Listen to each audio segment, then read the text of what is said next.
Mesdames et messieurs, bonsoir et bienvenue à cette émission de On s'en parle. La politique est toujours très active, même en temps de pandémie. Allons-nous avoir des élections fédérales avant l'été? On pourrait dire ça demain. En tout cas, sûrement avant l'automne, peut-être avant l'été. C'est ce que nous allons discuter avec mon invité. Et c'est la principale question à débattre également. Alors, pour en parler, je reçois mon analyste politique, M. Daniel Bernard. Monsieur Daniel, bonsoir. Salut, Gaby. Content de vous revoir, M. Daniel. C'est réciproque, mon cher. Merci. Bon, dans mon intro, je disais possibilité d'élection en 2021. J'ai dit peut-être à l'été, fin de l'été, peut-être au printemps. Est-ce qu'on peut dire qu'on va en avoir une bonne idée le 19 avril prochain? Peut-être pas le 19 avril, mais à la fin de la session parlementaire au mois de juin, certainement. Puis une des raisons pourquoi je te dis ça, Gaby, c'est que on a vu, par exemple, que pour le dépôt du budget, déjà, M. Jagmeet Singh du NPD, il a dit qu'il endosserait le budget. Il va probablement demander des choses dans le budget qui vont l'accommoder parce que il sait pertinemment qu'il n'y a pas d'argent. Le NPD n'a pas d'argent. Il s'en irait, ça serait une dure claque pour le parti. Il n'est même pas dans la course. Le Bloc puis les conservateurs vont voter non parce qu'ils mais ils ne veulent pas y aller non plus. Les conservateurs. Personne ne veut y aller, mais les conservateurs, ils perdraient. Oui, c'est ça. Énormément. Mais, par contre, quand je dis personne ne veut y aller, sauf le premier ministre. Exact. Et on l'a vu actuellement depuis un an, tous les gouvernements qui sont allés en élection, qui étaient minoritaires, sont rentrés majoritaires. Oui. OK? Mais moi, je ne pense pas qu'ils vont y aller sur le budget. Le point critique, pour avoir écouté beaucoup d'analystes ces temps-ci, c'est qu'il y a des projets de loi que les conservateurs bloquent et qui sont importants. Et sur cette base-là, c'est là que M. Trudeau pourrait arriver à la fin de la session puis dire, OK, là, j'ai besoin des coups de France pour faire passer des projets de loi. Il y a celui qui touche les armes à feu. Les conservateurs... Il y en a beaucoup. Il y en a beaucoup, oui. Et qui sont critiques, puis des engagements. Celui qui était pour l'aide médicale à mourir, ils ont niaisé à cet égard-là sur la fameuse prime pour les voyageurs qui revenaient, le fameux 1 000 $. Donc, les conservateurs bloquent beaucoup de projets de loi importants. Et sur cette base-là, ça pourrait donner la légitimité à M. Trudeau d'y aller. Et ça ne sera pas avant la fin de la session. Est-ce qu'on peut traiter le NPD de lèche-bottine? Et c'est parce qu'il n'est pas en position de force. C'est tout simplement ça. Puis il faut se mettre dans la peau de ce parti-là. Le parti, qu'est-ce qu'il veut? C'est quand même survivre. Demain matin, il y a une élection. Il y aurait de la misère à avoir des candidats. Il perdrait fort probablement des sièges. Il y a un problème de financement. Alors, il est un peu coincé. Il est acculé au pied du mur. Il est obligé de quelque part de répondre aux attentes du gouvernement, mais c'est pour lui se sauver.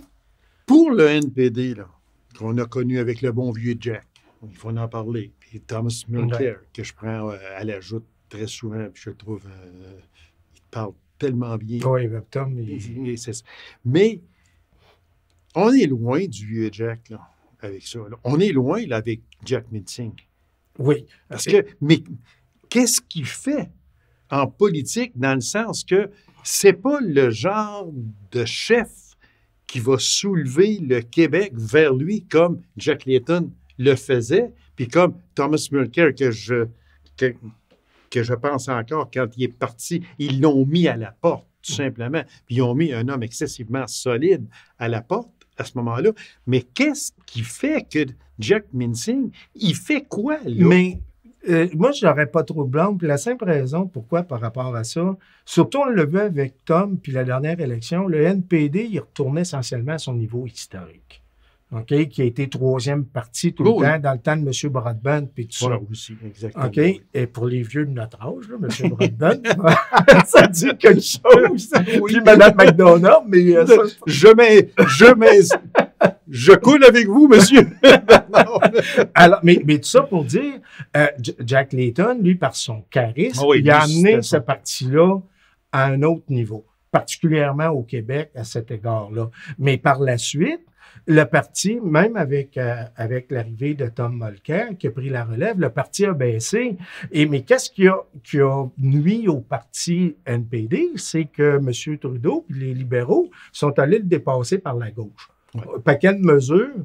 Puis, et à ce moment-là, les libéraux, ils ont pris du vote au NPD. Comme le NPD, il ne faut pas oublier aussi la tendance qu'il y avait.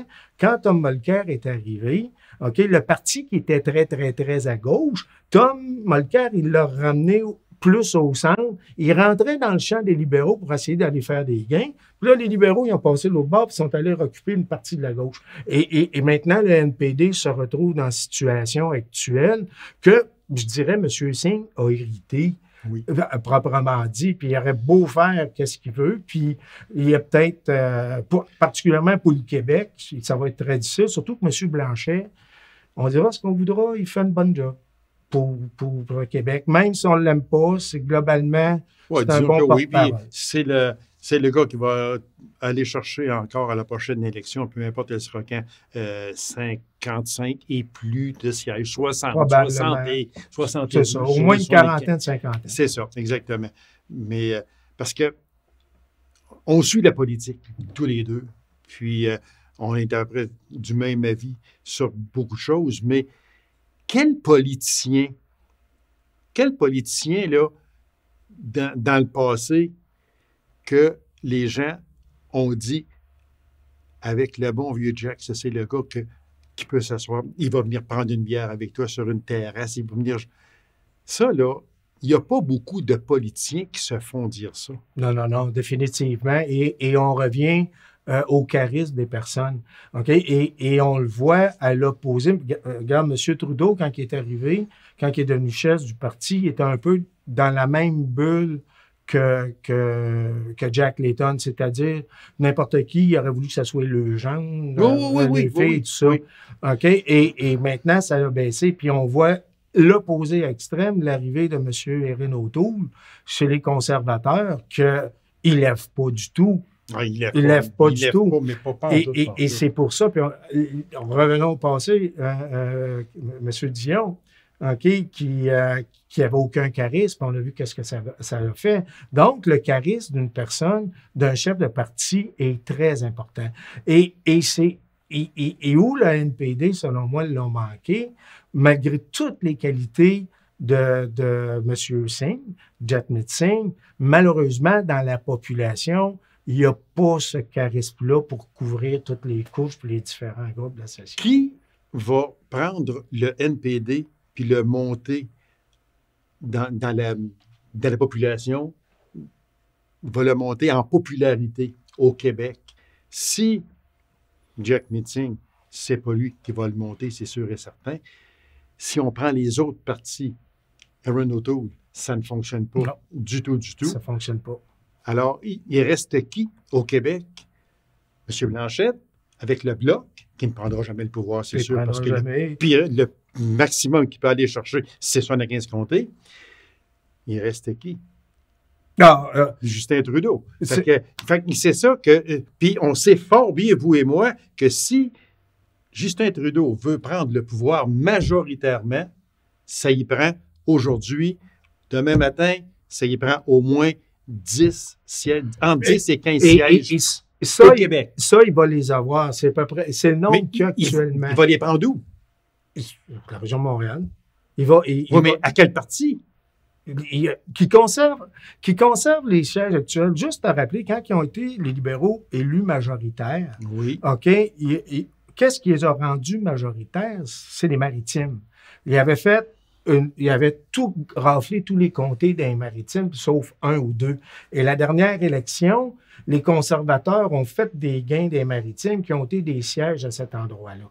OK? Donc, s'il faut qu'il aille en chercher partout. Demain matin, en Ontario, il faut probablement qu'il ferait des gains de sièges au détriment des conservateurs et des quelques NPD qui feraient. Mais qu'est-ce qui risque de changer la donne?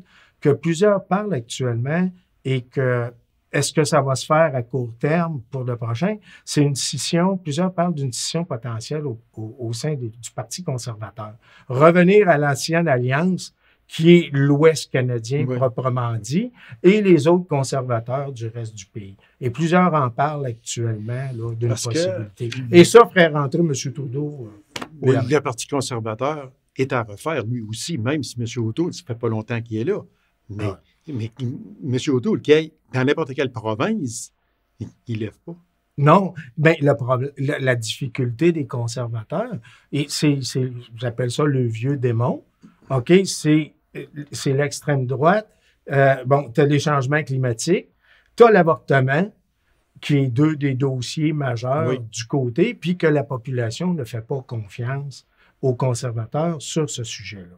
Carrément. Et ça, c'est que tout l'Est, à partir de l'Ontario en s'en venant, les gens ne font pas confiance aux conservateurs sur ces enjeux-là. Et ça a été, à la dernière élection avec M. Scheer, ça a été son boulet au Québec et partout ailleurs. Il a traîné jusqu'au soir du vote. C'est ça. Et actuellement, ce sont les conservateurs, ultra-conservateurs de l'Ouest, catholiques, avortement et le pétrole, qui contrôlent le parti. Voilà, exactement. Et le pourquoi que je vous ai demandé ça, M. Bernard, c'est que j'ai mis la main sur un papier. C'est-à-dire, je l'ai lu, là. Inventaire électoral déjà entré. 18,5 millions de masques, 16 millions de crayons, 8 millions de paires de gants, 576 000 boîtes de désinfectants, 126 000 plexiglas et 40 000 visières protectrices. C'est oui. Je ne sais pas si vous avez vu la même chose que moi, mais quand on regarde ça ici, c'est sûr qu'il s'en vient une élection. Mais j'aime votre propos quand vous avez dit à la fin de la session, on aura l'heure pas mal juste, mais je suis plutôt d'accord avec vous que ça va probablement aller tard à l'automne. Quand 70 % des personnes au pays seront vaccinées. Définitivement. Et le point que tu soulèves là-dessus, Gaby, on a vu des reportages. Puis, naturellement, les gens d'Élections Canada, ils ont dit on n'a pas le choix de se préparer pour une élection éventuelle. D'autant plus qu'on a vu à Terre-Neuve et Labrador, qu'est-ce que ça faisait une élection pas préparée en temps de pandémie, qui ont été obligés de faire des votes par la poste et autres, puis que les gens n'allaient pas voter sur place. Donc, ils sont obligés de se présenter, préparer à toute éventualité, puis l'équipement, ils n'ont pas le choix. Puis, et globalement, quand je regarde ce qui se passe actuellement, l'environnement, on va s'en aller fort probablement vers des élections de plus en plus par la poste et par Internet, parce que le volet de la pandémie va rendre des gens craintifs, puis il va falloir changer nos méthodes de votation. Une dernière question sur de possibles élections fédérales. Demain matin, il y a des élections fédérales. Ou, au mois de novembre, il y a des élections fédérales. Dans votre optique à vous, est-ce que le gouvernement libéral fédéral entre majoritairement? Actuellement, je te dirais que oui. Parce que, suite aux exemples qui s'est passé dans les autres provinces, et en même temps, on va voir, l'enjeu va être, on va voir qu'est-ce qu'il va y avoir dans le prochain budget aussi. Parce qu'il va y avoir des mesures là-dedans encore pour supporter la population puis les entreprises. Et je ne vois pas les citoyens aller voter contre un gouvernement qui leur donne de l'air et de l'oxygène dans une période aussi difficile. Et ça va être difficile pour les conservateurs, même s'ils prônent une meilleure rigueur budgétaire, de dire, OK, qu'est-ce qu'on va faire pour leur retour, puis qu'est-ce qu'on va donner à la population. Alors, c'est dans ce contexte-là qu'on a vu actuellement, tous les gens sont contents de qu'est-ce que les gouvernements font de manière générale. Monsieur Bernard, on va passer à un autre sujet, toujours électoral, parce que j'aime avoir votre opinion. Elle est franche et elle est claire. C'est ça j'essaie, c'est pas qui est très important aussi. Mais moi, j'aimerais que l'on parle, moi, j'ai appelé ça des dossiers oubliés. OK? Bon. Au fédéral, je vais vous nommer quelques dossiers, puis vous me direz ce que vous en pensez. OK. L'AGACAN, c'est mort dans l'œuf. On n'en entend plus parler du tout. Exact. Dossier SNC-Lavalin, où il y a eu ingérence directe du premier ministre et de ministres très, très influents. We Charity, Julie Payette, le beau fiasco, les deux Michel, Michael, les deux Michael. L'affaire Frank Billis, ex-député libéral, qui a profité par l'amende d'un lucratif contrat de 237 millions pour fabriquer des ventilateurs, puis il en a livré à peu près 5 à venir à date. Ça, ce sont des dossiers que on n'en entend plus parler. Oui, Charity, là, il y a une enquête là, qui se fait, mais ça va aboutir à quoi? Mais qu'est-ce que vous pensez de ces dossiers-là, qui sont quand même graves, là? Oui, mais regarde, je pourrais t'en nommer au Québec qui se déroule actuellement. Oui, aussi. Oui, non, mais tu sais, puis je vais faire un parallèle. Qu'est-ce qui se passe, par exemple, avec M. Fitzgibbon? Ah, mon Dieu, oui. Oui, ça, je suis bien d'accord avec vous. OK? Oui. Bon, puis en politique, tu vois, c'est des dossiers comme SNC-Lavalin, OK, puis Agacan qui datent de plus de 2 ans. Oh, tu ne peux plus faire... le procès, entre guillemets, il a été fait au moment venu, puis après ça, c'est mort dans la population. Madame Payette, je te dirais actuellement, la majorité de la population, surtout dans le contexte actuel, c'est déjà quelque chose que les gens ont oublié. Oui, exactement. Okay. C'est pour ça que je dis ça. Ce sont des dossiers qu'on oublie. Oui, puis les dossiers, comme je disais, qui étaient importants pour qu'est-ce qui va être les enjeux. Et c'est là que les gouvernements et les partis, c'est de cibler des enjeux qui sont vraiment significatifs pour les électeurs quand il arrive le moment d'une élection. Par exemple, le dossier des armes à feu, qu'est-ce qui se passe sur le rachat des armes à feu? OK, puis après ça, on avait le dossier que je rappelle de l'aide médicale à mourir. Donc, ces dossiers-là attaquent plus les individus proches dans le quotidien et qui vont perdurer plus longtemps. Les autres, un coup, c'est passé, c'est fini. 2 mois après, les gens s'en rappellent même plus. Puis c'est la nature humaine qui est faite comme ça, Gaby. Et c'est là que souvent l'opposition, et on regarde qu'est-ce qui se passe avec les conservateurs, ils veulent faire du chemin sur ce genre de sujet-là. Puis après un bout de temps, la population est tellement tannée d'entendre parler parce que c'est peu important que les partis perdent de l'intérêt des électeurs d'un sondage et tout ça. Et c'est là qu'il faut trouver l'équilibre, puis que plusieurs chefs ont de la misère à trouver. Regarde, le vaccin, même si tu parles, par exemple, quand il va arriver les élections, qu'ils soient cet automne ou autre, les gens vont avoir été vaccinés. Est-ce qu'ils vont se rappeler qu'il y a eu des ratages au début? Ils ne se rappelleront pas que ça a été difficile. Non, parce qu'ils vont se rappeler quand ils vont aller aux urnes puis qu'ils vont se le faire mettre sur le nez bien des fois, c'est que le gouvernement vous a aidé. On vous a donné de la PCU. Vous aviez une entreprise. On l'a aidé, votre entreprise. Mais les gens sont capables de faire la part des choses aussi. C'est comme, souvent, je disais aux gens, quand il arrive, par exemple, des sondages électoraux, tu vas aller voir un agriculteur et il va dire, moi, je ne suis pas content du gouvernement pour telle affaire. Tu vas aller voir quelqu'un d'une entreprise, il va dire, moi, je ne suis pas content pour telle affaire. Puis chacun va dire, je ne suis pas content du gouvernement. Oui, donc, tu vas aller voir le domaine forestier, tu vas aller voir le domaine minier, tu vas aller voir... Mais puis quand il va arriver le jour du vote, la personne va dire, OK, je ne suis pas content de ça, mais est-ce que ça veut dire que rien que pour ce point-là, je vais voter contre le gouvernement pour les autres affaires? Et c'est là qu'il se fait un équilibre habituellement sur... mais ce sont quand même... Oui, puis je suis d'accord, mais je suis d'accord à un certain point avec vous, mais qu'on oublie ces choses-là, parce que ce sont des choses qui sont quand même graves. Puis, vous êtes entré dans l'affaire de M. Fitzgibbon. Ce qui se passe avec lui, c'est pas drôle non plus. Là. Non, écoute, moi, quand j'étais là, Gaby, il y a des ministres qui ont vendu leurs actions qui avaient, puis le code d'éthique était clair. Il n'y avait pas de passe-droit, puis Jean Charest, il a été clair et net là-dessus. OK? Puis je pourrais t'en nommer les ministres, que ce soit M. Arcan, Sam Hamad, puis toute une paquet de ministres qui étaient là, puis qui sont débarrassés de leur intérêt.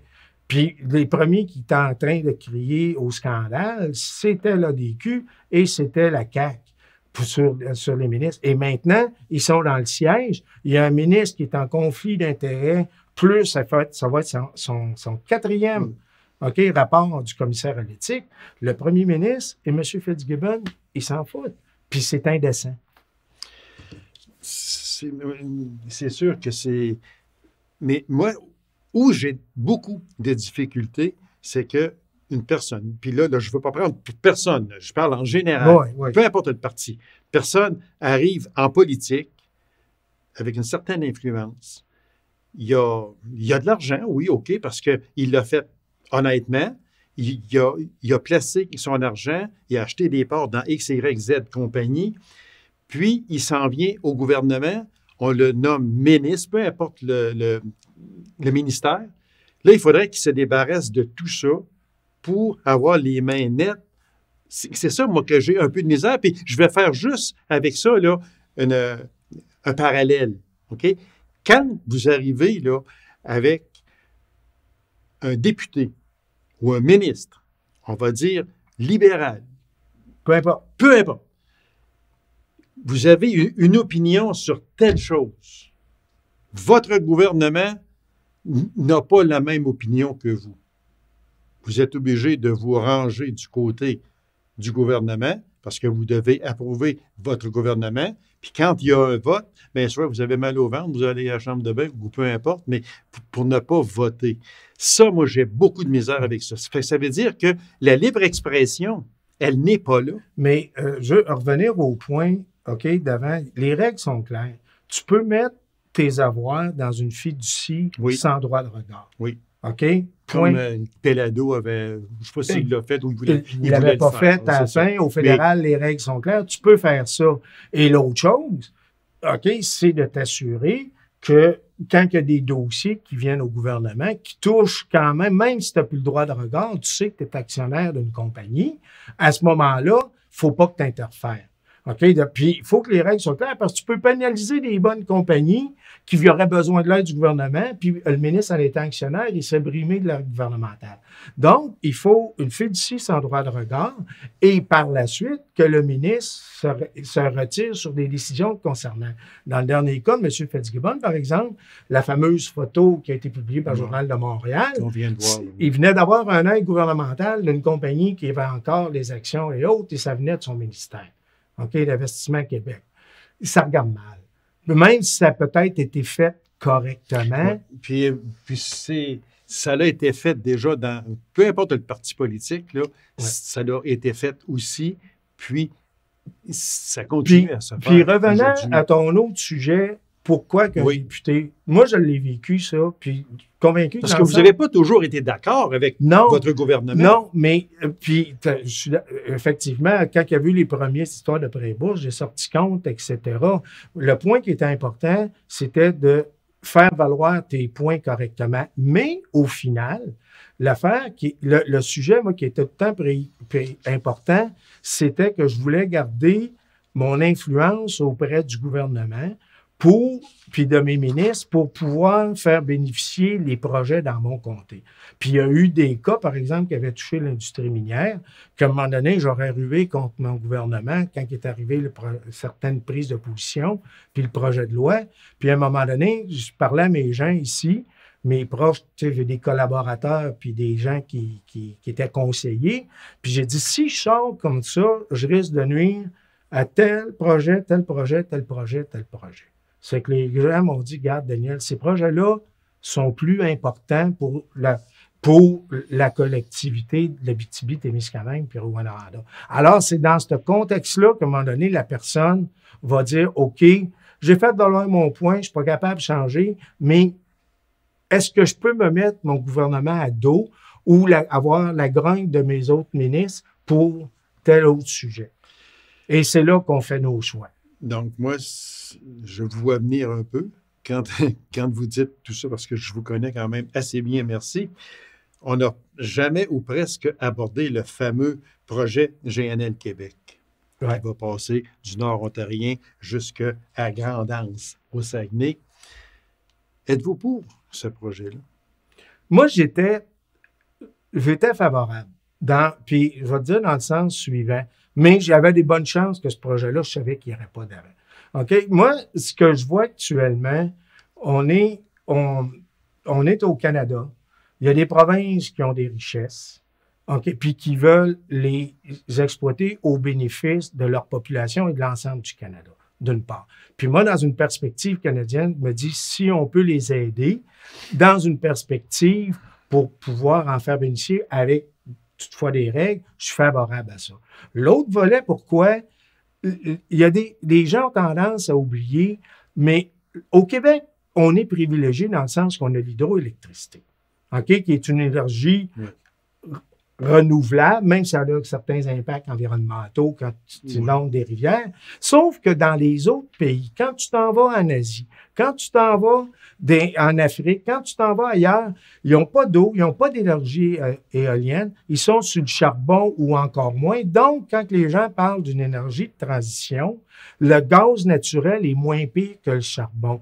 Ces gens-là, demain matin, la planète ne deviendra pas toute sur l'éolien ou toute sur le solaire. C'est sûr. Alors, il va y avoir besoin d'eau, puis le cas ultime, on a le Japon qui ont des centrales nucléaires. Ils sont sur des îles. Ils n'ont pas le choix. Donc, tu as besoin, à un moment donné, d'autres sources d'énergie. Et le projet GNL embarquait dans cette dynamique-là pour aider ces pays-là qui n'ont pas le choix. Puis ça fait partie, oui, du réchauffement climatique. Mais au Québec, on a tendance à voir ça même dans la perspective québécoise, puis on est privilégié.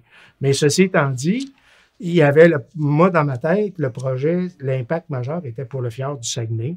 Toute la circulation de bateaux avec Rio Tinto qui est là. Oui, les autres projets. Oui. Et ça, dans ma tête à moi, a beaucoup plus d'importance. Et sur cette base-là, que le projet GNL n'est pas d'avant pour la préservation. Parce qu'il ne se fera pas. Non, GNL. Il ne se fera pas. Il se fera pas. Si... J'aimerais qu'on parle juste, en terminant, parce qu'il reste à peine 2 minutes,